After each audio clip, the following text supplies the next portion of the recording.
The process of making network cables is a detailed and technical one, involving multiple steps and the use of specific machinery and materials. Here's a simple breakdown of the process. Step 1. Selection of raw materials. The first step is to choose high-quality materials.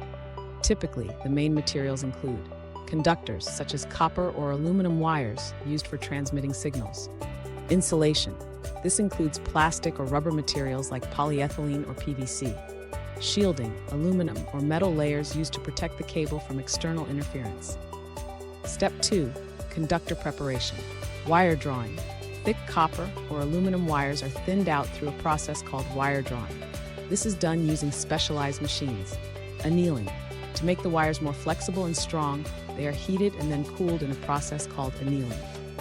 Step 3. Insulating process.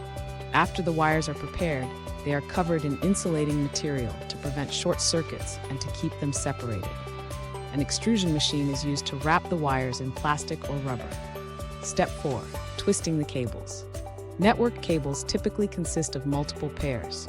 Each pair consists of two insulated conductors that are twisted together in a specific way. This process is called twisted pair and helps improve the signal quality and reduce interference. Step 5. Shielding and outer jacket. A protective layer is applied around the cables to protect them from physical damage and external interference.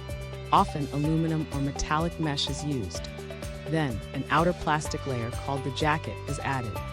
This layer is typically made of PVC or other strong material to keep the cable safe. Step 6. Quality testing.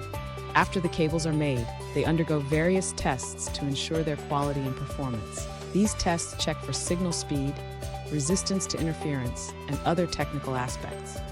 Step 7. Cutting and packaging. In the final step, the cables are cut to specific lengths and packed in reels or boxes to be sent to the market. This is a basic overview of how network cables are manufactured, ensuring high performance and durability.